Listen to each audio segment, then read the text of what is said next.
திண்டுக்கல் மாவட்டம் மலைகளால் சூழப்பட்ட ஒரு மாவட்டன்றது எல்லாத்துக்குமே தெரியும். திண்டுக்கலை சுற்றி கொடைக்கானல் மலை, பழனி மலை, பன்றி மலை, சிறுமலை, கரந்தமலை, தொப்பசாமி மலை என்று நிறைய மலைகளால் சூழப்பட்டதுங்க. இந்த ஒவ்வொரு மலையிலையும் சிறு சிறு அருவிகள் நிறைய இருக்குங்க. அதில் சில அருவிகளை பற்றி நம்ம பார்க்கலாம். திண்டுக்கல்ல உள்ள ஃபால்ஸ் அப்படின்றாவே எல்லாத்துக்கும் ஞாபகம் வர்றது ஐயனார் ஃபால்ஸ். இந்த ஐயனார் ஃபால்ஸ் கரந்தமலையில் இருக்குங்க. இந்த அருவிக்கு எப்படி போகணும் அப்படின்னா, செங்குறிச்சி போய் செங்குறிச்சியில் இருந்து கரந்தமலைக்கு போகணும். அந்த கரந்தமலைக்கு 2 கிலோமீட்டர் நடந்தோம்னா இந்த அருவியை சென்றடையலாம். அடுத்ததாக நம்ம தெரிஞ்சுக்க வேண்டிய அருவி வாளரும்பு அருவி.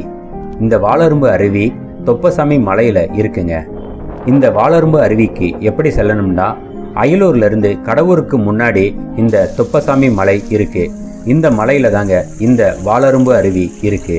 நீங்க பார்த்துக்கிட்டு இருக்க இந்த அருவி தான் வாளரும்பு அருவி.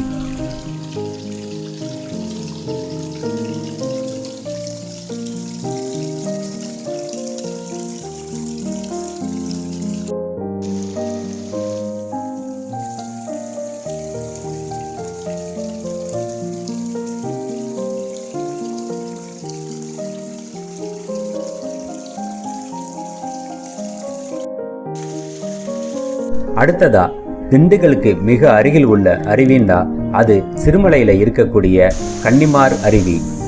இந்த கன்னிமார் அருவின்றது சிறு சிறு ஓடைகளாக ஓடி ஒரு இடத்துல நல்லா குளிக்கும்படியான ஒரு அருவி போல கொட்டுதுங்க. நீங்கள் பார்த்துக்கிட்டு இருக்க இந்த அருவி தான் கன்னிமார் அருவி. இதுவும் குளிப்பதற்கு ஏற்ற இடம்தாங்க.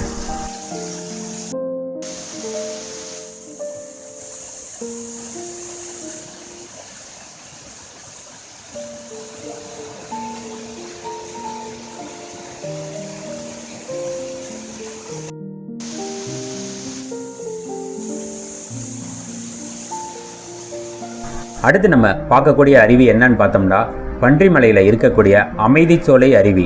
இந்த அருவி ரொம்ப சின்ன அருவி தாங்க. இந்த அருவியிலையும் வருடம் ஃபுல்லாக தண்ணீர் வரும். நீங்கள் மே மாதத்தில் கூட இந்த அருவியில் குளிக்கலாம்.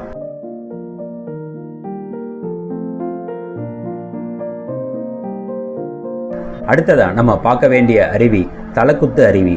இந்த தலக்குத்து அருவி எங்கே இருக்குண்டா, ஒட்டஞ்சத்திரம் தாண்டி விருப்பாச்சி மலையில தான் இந்த தலக்குத்து அருவி இருக்கு. இந்த அருவிக்கு முன்னாடி பழங்காலத்து கோயிலான சிவன் கோயில் மற்றும் பெருமாள் கோயிலும் இருக்குங்க.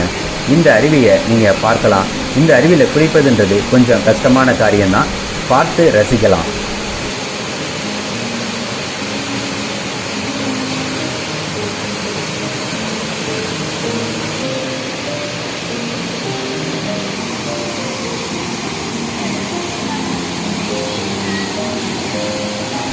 அடுத்ததாக நம்ம பார்க்க வேண்டிய அருவி பன்றிமலை தொடர்ச்சியில் இருக்கக்கூடிய புல்லாவெளி அருவி.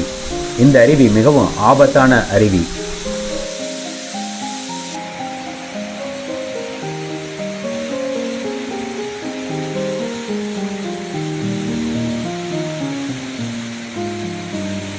திண்டுக்கல்ல இருக்கக்கூடிய எல்லா அருவியுமே வனப்பகுதியில் இருக்கு. அதனால வனத்துறையின் அனுமதியோட தான் இந்த அருவிகளுக்கெல்லாம் போக முடியும்.